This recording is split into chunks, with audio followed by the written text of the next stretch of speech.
everybody, it's Todd of the Film Pigs. Doing a vlog, the rare vlog these days.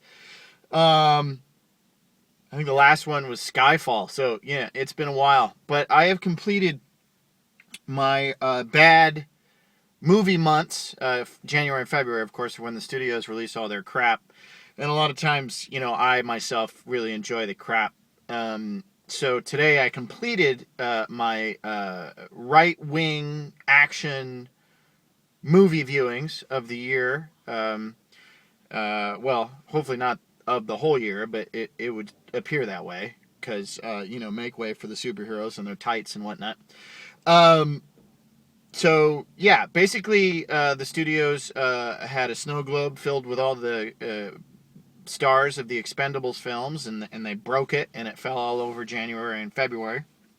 And I've seen all these movies that I wanted to see because I wanted to see if these guys would bring it. And the last one, which I just saw, is the new Die Hard picture, A Good Day to Die Hard. And I realized what I was getting into, of course. A Die Hard movie released in February, already a bad sign.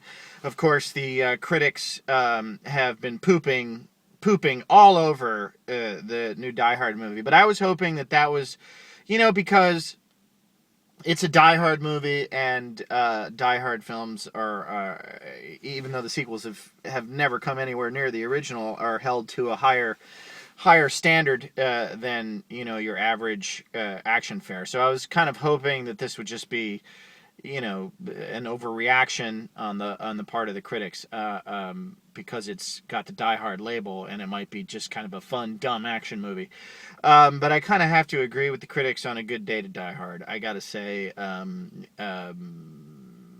yeah, Steve Falk is fond of saying that the people who make new Die Hard movies really need to watch the original Die Hard before they get into this stuff, and I tend to agree with him.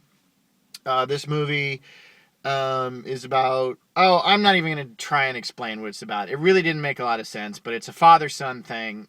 John McClane and his John McClane Jr.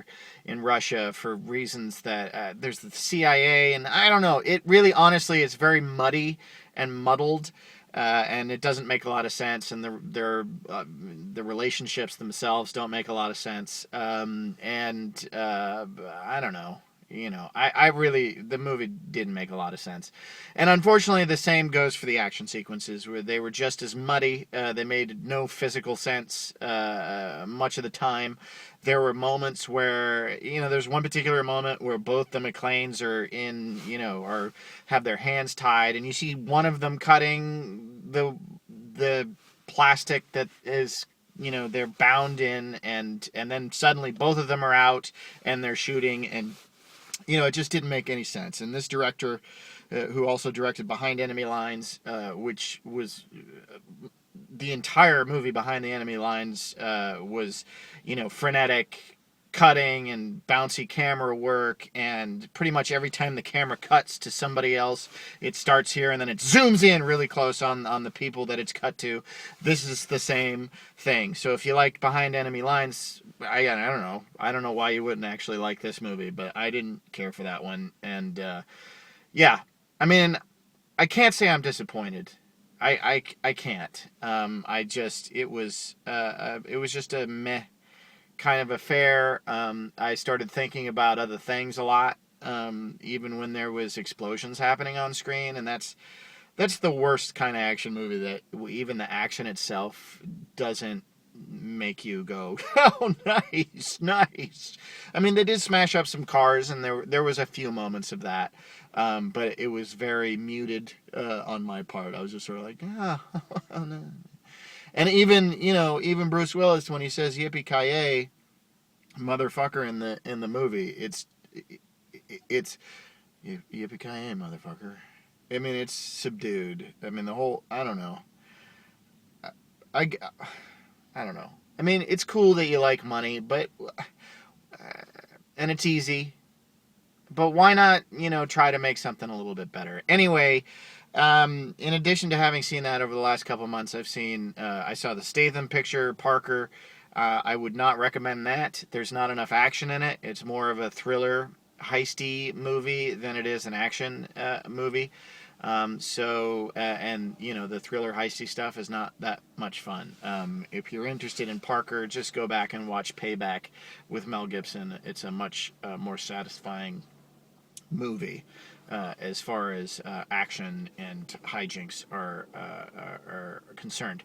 I am happy to report, though, that I did like Bullet to the Head. The critics were kind of down the middle, but leaned more towards the not liking it side. One critic called it witless. Yeah, sure, I guess. But as far as a B action movie, it's got balls. It's got a lot of action. Yeah, sometimes the jokes are not very good, but that's a staple of 80s B action movies is bad jokes and violence. And also this movie, when it gets expository, tends to have nudity. So cool that. So Bullet to the Head was fun. But I would say by far my favorite action movie of the bad action movie season is Schwarzenegger in The Last Stand. It's definitely the goriest of the bunch, and the silliest of the bunch, and ultimately the most fun. Of them all, when they come out in video in 3 weeks, I would put that to the top of your list, and it would make a nice double feature with Bullet to the Head. But the rest of them you can blow off. I'm sure eventually all Die Hard fans who have not seen A Good Day to Die Hard will eventually see it because it will be part of a Blu-ray special edition box set that they just have to get, and they'll look at it as a special feature and watch it and go meh, because it doesn't even, when I was younger I would hate movies, but as I've gotten older I've realized hating movies is stupid. They're just movies. So why get so, angry and passionate about stupid movies? So now it's just more of a thing, and that's definitely A Good Day to Die Hard was. So there you have it. The Rare Pigs vlog. Maybe there'll be more down the line. I make no guarantees. I wonder if these vlogs feel like a good day to die hard for people who maybe liked the film Pigs at one point and now are just on the fence about it. That doesn't matter.